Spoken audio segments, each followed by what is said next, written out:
ہوں کہ حضرت حذیفہ رضی اللہ تعالیٰ عنہ کچھ لوگوں کے ساتھ بیٹھے ہوئے ہیں اور حضرت عمر کے فاروق کا زمانہ گزر چکا ہے، تو حضرت حذیفہ بتا رہے ہیں کہ ایک دفعہ حضرت عمر فاروق رضی اللہ تعالیٰ عنہ کے پاس بیٹھے ہوئے تھے، تو آپ نے ہم سے کہا کہ تم میں سے کسی شخص کو فتنے کے متعلق نبی کریم صلی اللہ علیہ وسلم کی کوئی حدیث یاد ہے؟ تو حضرت حذیفہ رضی اللہ تعالیٰ عنہ وہ صحابی تھے کہ نبی کریم نے بہت سے فتنوں کی ان کو خبر دی تھی کہ کیا کیا آگے ہوگا، اور ان کو راز رکھنے کا حکم بھی دیا تھا۔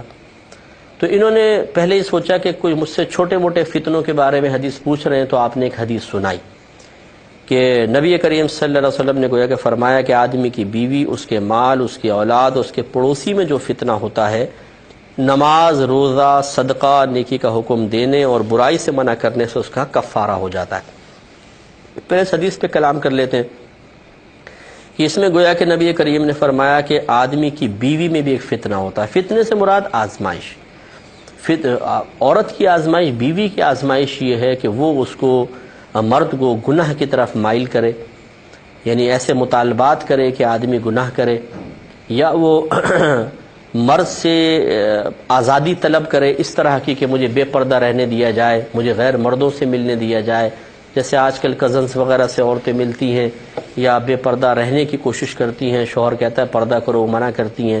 یہ بیوی کی طرح کی ایک آزمائش ہے۔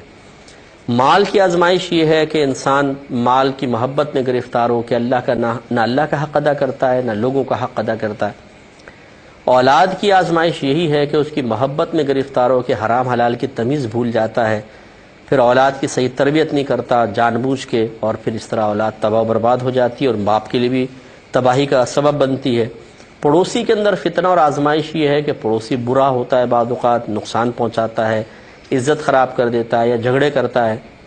تو ہمارے نبی کریم صلی اللہ علیہ وسلم نے گویا کہ ہمیں سمجھایا ہے کہ اگر نماز، روزہ، صدقہ اور نیکی کا حکم دیا جائے، برائی سے منع کیا جائے، تو اللہ تعالیٰ پھر بیوی کی آزمائش بھی ختم کر دیتا ہے، اولاد کی، مال کی اور پڑوسی کی بھی، یعنی ان فتنوں سے اللہ تعالیٰ محفوظ فرما دیتا ہے۔ پڑوسی کو اچھی خیر خواہی کی توفیق دے گا، بیوی کے کو نیکی کا حکم کرے انسان، برائی سے روکے، صدقہ بھی کرتا رہے اور خود نماز بھی ادا کرے، تو بیوی کا دل بھی پھر جائے گا اور اللہ تعالیٰ اس کو نیک بنا دے گا، پرہیزگار، وہ برائی سے بچے گی، شوہر کے ساتھ تعاون کرے گی۔ اسی طرح اولاد کا معاملہ ہے۔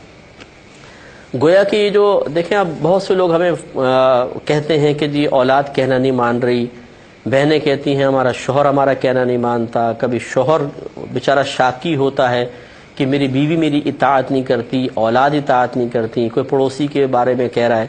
تو ان تمام جو خرابیاں اور برائیاں ہیں جو مطلب اولاد میں ہیں، بیوی میں ہیں، شوہر میں ہیں، ان سے ایک تو انسان حکمت کے ساتھ اچھی تدبیر سے بھی بچے اور اصلاح کی کوشش کرتا رہے، اور دوسرا یہ کہ نیک اعمال کا سہارا لے، ان کی برکت سے اللہ تعالیٰ گھر میں برکت پیدا فرمائے گا، اس سے مائنڈ بھی چینج ہوتا ہے، اس سے طبیعتیں تبدیل ہو جاتی ہیں اور اللہ تعالیٰ کی طرف سے رحمتیں نازل ہوتی ہیں۔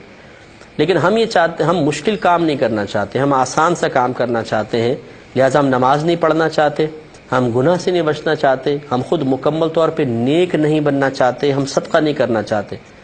آسان سا ہم کہتے ہیں کہ جی کوئی ایسا وظیفہ بتا دے، میرے اولاد میرا کہنا ماننے لگ جائے، شوہر میری اطاعت کرنے لگ جائے، یا شوہر چاہتا ہے کہ بیوی میرا کہنا ماننے لگ جائے، وظیفہ بتا دے۔ یعنی ہر چیز وظیفوں میں آ گئی ہے۔ باقی آپ نماز پڑھتے ہیں؟ جی نہیں۔ نیکی کا حکم کرتے ہیں؟ جی نہیں۔ گناہ سے بچتے ہیں؟ جی نہیں۔ صدقہ کرتے ہیں؟ جی نہیں۔ یعنی حالت ہماری یہ ہے کہ ہم خود کرنے کے لیے کچھ بھی تیار نہیں ہے۔ کون مشقت برداشت کرے؟ کوئی شارٹ کٹ سا بتائیے کہ ساری دنیا بھر کی نعمتیں بھی قدموں میں آ جائیں اور حالات بھی اچھے ہو جائیں، ہر چیز میرے اشاروں کے مطابق ہوتی چلی جائے اور میں کچھ بھی نہ کروں۔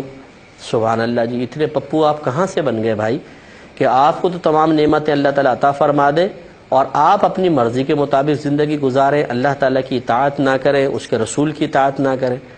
اس لیے یہ حدیث ہمیں سکھا رہی ہے کہ اگر ہم ان اولاد کے طرف سے، بیوی بچوں کی طرف سے، پڑوسیوں کی طرف سے اگر شر سے محفوظ رہنا چاہتے ہیں، نقصانات سے محفوظ رہنا چاہتے ہیں، ان میں برکت دیکھنا چاہتے ہیں، تو ہمیں چند کام کرنے پڑیں گے۔ نمبر 1، ہم نماز پڑھیں، ہم روزے رکھیں، صدقہ دیں، نیکی کا حکم کریں اور برائی سے منع کریں۔ ان کاموں کی برکت سے اللہ تعالیٰ زوجہ کے اندر بھی نکھار پیدا کرے گا، وہ اطاعت کی طرف مائل ہوگی، پرہیزگار بنے گی، شوہر کو سکون فراہم کرے گی، اولاد بھی فرما بردار بنے گی انشاءاللہ، اور پڑوسی کے شر سے بھی انسان محفوظ رہے گا۔